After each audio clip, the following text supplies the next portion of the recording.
You're listening to Let's Figure It Out by Ad Valorem, where we break down business, finance and tax without the fluff. From side hustles to audits, we keep it practical, insightful and even a little bit of fun. Let's get into it.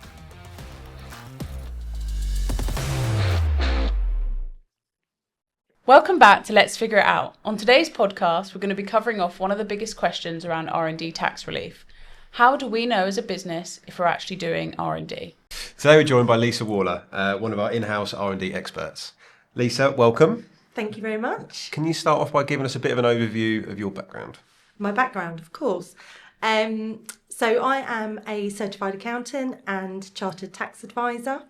I've been working in private practice for many years and specialising in R&D tax relief for the last 10 years. Brilliant. And for the listeners, would you mind just giving a bit of an overview of R&D and what it's there to do, what it's for? Yeah, of course. So R&D tax relief was brought in to incentivise businesses in the UK to invest in innovation.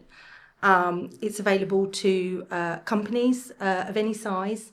There's no minimum spend requirement, so you can be spending as little or as much as you need to. But however, the amount you invest in your R&D is directly proportionate to what you get back out of it. Okay, cool. What sort of companies would it be targeted at? Because you think R&D and you think guys in white lab coats and the forefront of technology and that kind of thing. So what? Yeah, so you do need to be in the science or technology space. You do need to be pushing boundaries of what's currently available. Okay. You do need to demonstrate that you are seeking to advance in a field of science or technology. And to do that, you must be overcoming or attempting to overcome some scientific or technological uncertainty. Okay, Lisa, so you mentioned about being in a scientific or technological environment or industry. Are companies that maybe they may not be in your traditional science or technological industries, but they might be developing their own in-house systems, that kind of thing. Would they qualify? So I think the answer to that is maybe. Our starting point in determining whether something qualifies for R&D tax relief would always be the statute that defines R&D for tax purposes. So what we have some guidelines that are issued by the Department for Science, Innovation and Technology, the DSIC guidelines, and they're our Bible when it comes to R&D. So those guidelines contain many crucial definitions of what we need to understand, so that when we're talking to a company that's in that space, we can assess the work that they're doing against that criteria in those guidelines. So that those guidelines give us the definition of science, they give us the definition of technology, they give us the definition of an advance. Most of these definitions are dependent on the judgment of a competent professional. So again, that role of a competent professional is extremely important when we're looking to see if R&D is taking place. Okay. How do you define whether someone's competent or not competent? Yeah, so a competent professional is someone with the relevant knowledge or expertise in that particular field. Okay. So, for example, if I wanted to undertake a project of developing a new braking system for a race car, I'm not experienced in that area. So my judgment as to whether that is possible, how you'd go about doing that, my judgment would not be seen as I'm competent enough to make that assessment. Yeah. However, an experienced automotive engineer would be. Yeah. So a competent professional needs to have enough knowledge and expertise in the particular field of science or technology that they're looking to advance. HMRC do expect to see that they have a number of years' experience, they have a proven track record of success within the industry. They've got the relevant qualifications within that field, and just to demonstrate that they are experienced and knowledgeable in that. Having worked in the field for a short time or having a healthy interest in something isn't enough. You really do need to demonstrate that you are experienced in that area. I think it's fair to say that R&D's probably changed a fair bit over the years from what it was originally brought into to what it is now. And a lot of the feedback that I get from clients working in a sales role is that they don't want to approach it anymore and they perceive it as having too much risk. What have you seen in terms of changes in the market from when you first started helping people to claim R&D credits to now? How's the process changed? Yeah, so way back when R&D tax relief first hit the market, it was very much seen as a cash cow, as it were. Very straightforward, easy process to make a claim, and companies were claiming back, thousands and thousands of pounds, really. More recently, we have seen huge compliance activity undertaken by HMRC. It was identified that within the scheme there was very high levels of fraud and error, and the government sought to combat that. So there's been a whole raft of additional compliance measures that have been brought in, additional requirements that we have to do in order to put a claim together, and that has made the process more thorough. So especially smaller SMEs, they have been put off from that. The chance of getting a HMRC compliance check is much higher than it ever was. However, the good news is that with the introduction of the new merge scheme that just came in April 2024, we have seen things start to settle down, and we are hoping that as that scheme beds in, that we will see a bit more stability within the industry. Yeah. Just speaking to others in the profession, I think it seems like it's really becoming a bit more it's on the up, if you like. It's a lot more kind of encouraged to do it now as opposed to even 12 months ago. Yeah, absolutely. I think it's certainly on the in a more positive space than it was. Absolutely, and I would always say, I've been working in this industry for a long time now.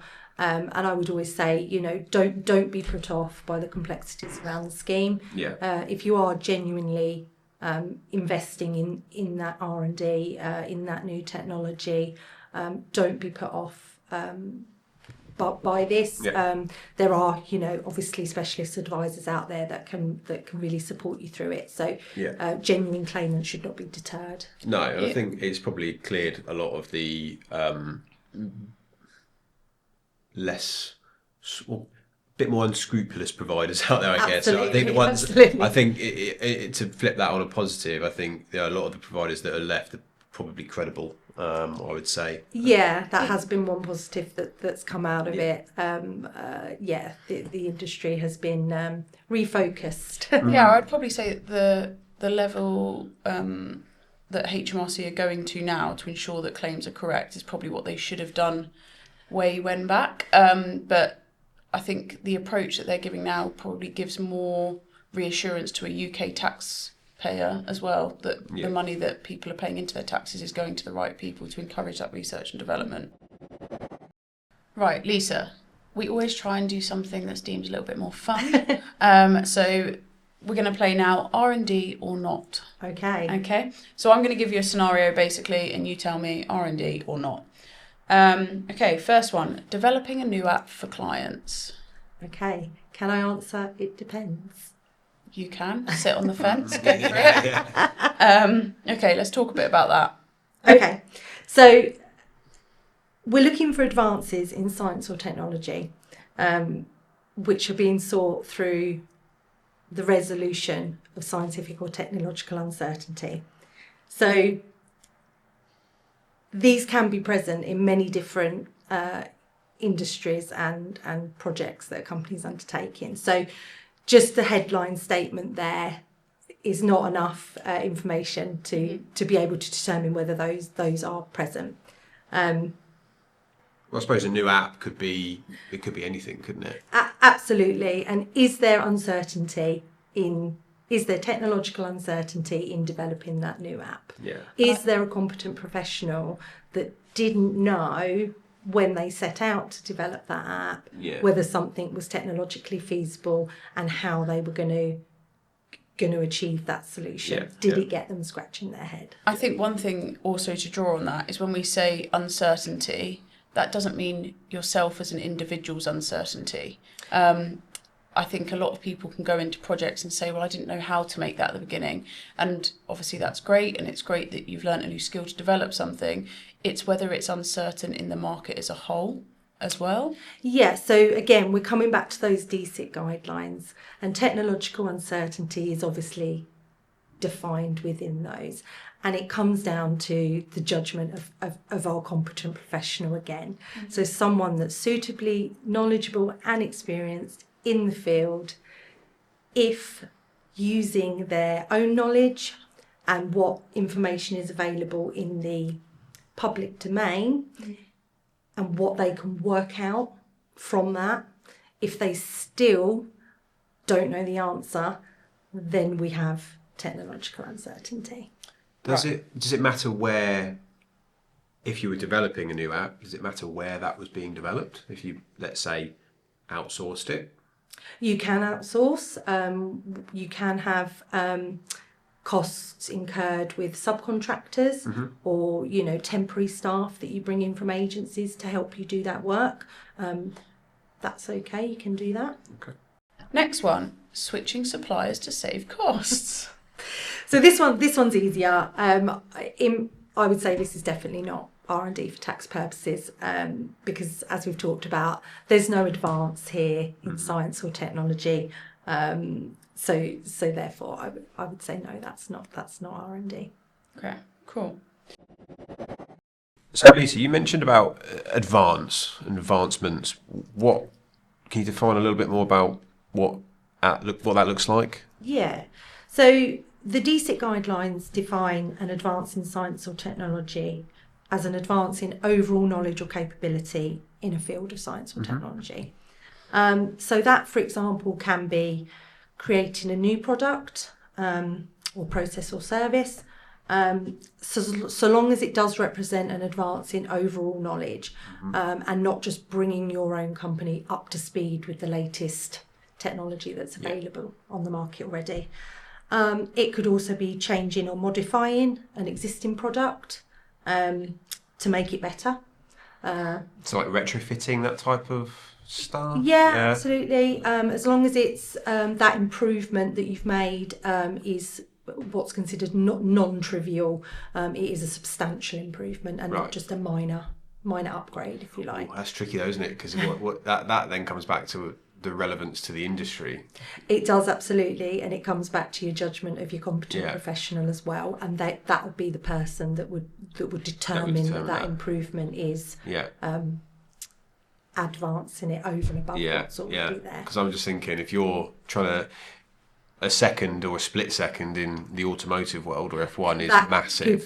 That's huge. But you save, if you can get someone to save a second on their workload, it's probably not. Absolutely. By all means do it, but it's probably not that material. Absolutely. You can also see advances in duplicating the effect of a product or process. So that's creating something with exactly the same performance characteristics and output, but building it in a fundamentally different way. Okay, so I'm trying to think what sort of example could that be, your retrofitting example? Then I guess if you were to build something, I'm trying to think of an example we've got. I mean, I think we've had using them automotive. We're based in Silverstone, so we have a lot of automotive. So using the automotive example, then, if you were to have a chassis of a car be made, but you don't, and it was built in the 80s, for example, and they don't have any blueprints or whatever.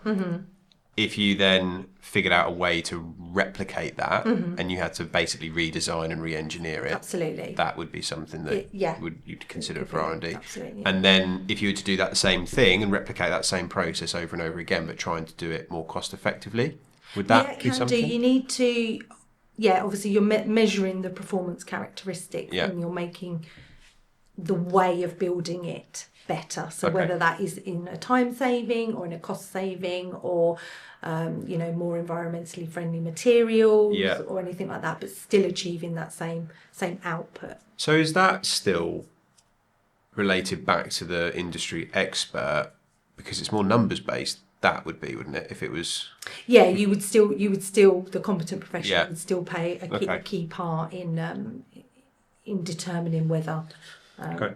there is uncertainties that they're overcoming. We also have a definition in the DSIT guidelines for overall knowledge or capability. We spoke about that being part of the definition of advance. And that just means knowledge or capability in the field that's publicly available or readily deducible from that information by a competent professional. So as you can see, all of these definitions that we're assessing the R&D work against, they do come back to this competent professional being able to make the judgment. But you can understand, even with this narrative and the guidelines and then how you actually qualify if it's R&D, it's a lot for the average business owner in their minds to feel confident that it is definitely R&D, because it feels like there's very much if this, then that, and it can be quite difficult to qualify. So I think it's definitely one of those services that you do need someone that's experienced in R&D to kind of give that stamp of approval and say, yeah, we can confirm it's definitely R&D, you're going to be fine. You do. And, at Valorum, for example, we've got not just tax specialists like myself, we've got experienced technologists as well who would help our clients guide them through those DSIT guidelines and assess their project work to make sure that they are compliant when they're putting a claim together. So Lisa, if you're trying to solve a scientific or technological problem that no one else has solved, am I right in saying you might be doing R&D? Yes, absolutely. However, even if a particular advance has already been made or attempted to be made, but the details of which are not in the public domain, so if they're a trade secret or protected by IP, work to achieve that same advance can still qualify. So you don't have to be the only ones attempting something. So Lisa, let's talk money. What can R&D relief actually mean for a business financially? Okay, well, R&D tax relief certainly can be very lucrative, but I think it's important to just mention here that there have been some quite significant changes to the scheme over the years. For maybe get a bit technical here, but for accounting periods that start on or after the 1st of April 2024, we have the new merge scheme in force. That has reduced the benefit that's available. Okay. Prior to this, we had two R&D tax relief schemes in the UK, one that was available for SMEs, small and medium-sized enterprises, and one for large companies. Both of those schemes have also been through many changes to the rates over the years. Most recently, under the SME scheme, a company can expect to receive up to 21.5% of their qualifying expenditure back in the form of tax savings. Okay. This can increase up to 27% if they're deemed to be R&D intensive. Okay. Under the merge scheme, that operates very similar manner to the old RDEC scheme, and a company can expect to receive anywhere between 15 and 16.2% again of their qualifying expenditure back in tax benefit. So, as an example, if you are spending £250,000 on eligible R&D, you're paying corporation tax at the main rate of 25%. You can expect to get £37,500 off your tax bill from your R&D claim. Not chump change then. No, it's definitely worth considering. Yeah. So you mentioned R&D intensive. What does it mean to be an R&D intensive business? So firstly, the company must be an SME. So that means they must have less than 500 employees, less than 100 million euros of turnover, and less than 86 million euros gross assets on the balance sheet. So not small, by any means, but that those are the thresholds for SMEs. Okay. You also need to meet an R&D intensity ratio. So broadly, this means your R&D expenditure must be at least 30% of your total expenditure of the business. Within that, there are some intricacies within that criteria, and we do need to consider things like connected companies, so companies that are part of your group as well. But broadly speaking, if your qualifying R&D expenditure is at least 30% of your total expenditure, then you're R&D intensive, and you can claim the enhanced rate of relief. So I suppose it's quite important to be quite forensic about your costs then with that kind of thing. So because otherwise you could put yourself on a lower bracket than absolutely what you could absolutely get. And HMRC are. They're not focusing on this, but we do anticipate that the R&D intensive scheme would be something, if HMRC were to open any compliance checks, that would be one area that they would look at, because obviously it is offering that increased level of benefit. Yeah. Okay, so the cost would be scrutinised quite heavily. Okay. And when we talk about qualifying spend, can we just touch on what that can be made up of? Is that staff costs? Is that physical spend on buying bits and pieces to produce a product? What does that tend to consist of? Yeah, so predominantly it is our people costs. So we've got our direct employees of the business, and we would charge a portion of their salary costs in relation to the time spent by them working on their R&D. We would also include the employer's national insurance contributions in relation to that employee, and also any company pension contributions as well.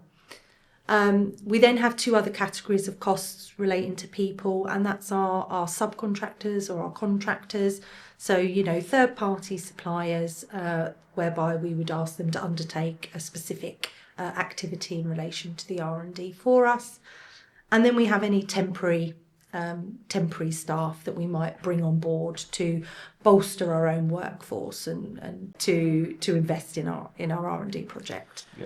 And what about directors that are involved? So if we've got a director, for example, that is heavily involved in an R&D project at the business, and they take a salary dividend split, can we utilise any dividend payments? We can't utilise any dividends, unfortunately. It's just payroll costs. So the payroll, it obviously has to be subject to UK PAYE and national insurance, and dividends do not form part of that, unfortunately. So directors on dividends is one area where we can see claim values reduced. That's how they've structured their remuneration. But then if they decided to put X amount into a pension, then that from you the can company, include that. absolutely. Yeah, they from want the to company, maximise their pension pot. We can pull that in as well. Okay. So it's probably worth directors working in conjunction with IFAs and that kind of thing, alongside obviously tax experts. Yeah, absolutely. It can get, quite complicated if a director's got multiple businesses and they're taking income from different areas, and that's all structured in a particular way. But yes, definitely worth speaking to your accountant, speaking to your R&D advisor, and making sure they're getting the most out of that. Fantastic. In terms of other costs, as Sophie mentioned, you've got your consumable items. So that's your raw materials, small parts, components, chemicals, anything like that you're using up as part of your R&D process. What about prototypes? Prototypes is an interesting one, because obviously, if you are designing a new product, you may well build several prototypes to see if that's working. Any materials that are used as part of the prototype are fine, so long as they are completely used up, scrapped, destroyed as part of the testing of that prototype. If that prototype then ends up to be sold onto a customer, then we wouldn't be able to include the costs of building that within our claim. Okay. And with the costs, would you still be able to include people cost on that as well? I know The people costs are fine. We're talking about fine, the consumable parts element here. And what about the projects that aren't successful? So there's not a successful outcome at the end of completing the R&D. Mm-hmm. Yeah, so failed projects is a really good one actually, because that can actually demonstrate that those technological uncertainties were present because your competent professional hasn't been able to do it first time. Yeah. So that the failed projects are actually really good for R&D tax purposes. Yeah. It's a common misconception that they think that they can't qualify, but they absolutely can. That's quite interesting. So you might have some business owners that have got their head in their hands thinking they've wasted all this money, but there is an opportunity to potentially get some of that back. Absolutely, yeah. Okay, so from a director's point of view then, what is the process, what's the time involvement in getting a claim over the line? Okay, so in terms of process, there's essentially 4 key pieces of information that you would need to put together. Well, 5 actually. So the first thing we need to consider is HMRC's pre-notification. So this was one of the measures that was put in place to try and combat error and fraud within the scheme. Mm-hmm. And this basically says that if you want to make an R&D claim, you have to submit a form online to HMRC to let them know that you intend to make a claim. You have to do this within 6 months of the year end that you want to claim for. So again, this is something that we do come across. Companies and advisors have missed that 6 months. It's quite a tight window. Yeah. Obviously, you do get 12 months from the end following your CT600 filing date to make a claim or to make an amendment to a claim. Yeah. So the 6 months is quite tight. So we often see that overlooked. So it's important that is considered. The second thing is HMRC's additional information form. This was mandatory for all R&D claims submitted after the 8th of August 2023. And prior to that, there was no mandatory documentation that had to be submitted with an R&D claim. It was simply put the R&D figures onto your CT600 or corporation tax return, and there was no mandatory requirement for any other supporting information to be supplied. So the additional information form now has changed that, so that must be done. It's also advisable to do what we call ad valorem, the R&D claim report. Now, largely that comprises of everything that goes on the additional information form, but with a couple of key additions to that. We detail the competent professional.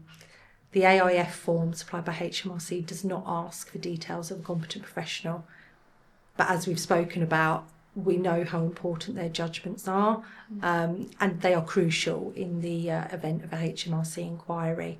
So we put that in our claim report. We also put in a claim methodology which explains how the claim has been put together and details any assumptions and reasoning behind how we've come to calculate the claim value. Again, crucial in an inquiry situation because that HMRC will want to know how that claim has been arrived at. The final thing is a detailed breakdown of costs. Again, the AIF form only asks for headline figures in each cost category. But we will prepare a full, as you said earlier, Luke, forensic analysis of all of those costs to make sure that they are fully qualifying for relief and we are claiming everything that we're entitled to claim. Perfect. And then, so that all gets done, submitted to HMRC. When are we seeing the money? Cut to the chase. Yeah. That's it. So HMRC aim to process, I think the last figures was 80% of their claims within 40 days. Okay. There's no Do they keep to that? significance. On the whole, yes, they do. We do have a few, obviously, that slip through the net and get caught up in the process. But on the whole, the 40-day window is adhered to pretty well at the moment. Good. And if HMRC do have any questions around the report, around the claim itself, how long have they got to pose those back to the business owner? Yeah, so they would have up to 12 months to do that. Okay. Yeah, and it's probably a good time to mention actually we do have another podcast run by our Lumina podcast that is more focused on inquiries with our R&D director Suzanne Clement. So worth checking that out if you get a minute. Lisa, thank you for coming in today. I think for me, one of the key takeaways is that R&D can be quite complex to claim, but I think for genuine claimants, they shouldn't be put off. And I think it's all about recognising the value of innovation and claiming what you're entitled to as a business. Absolutely, and don't be afraid to put a bit of extra time into doing it. It is worth it. It absolutely is worth it. Brilliant. Thank Thank you you very much. Thank you very much. Awesome.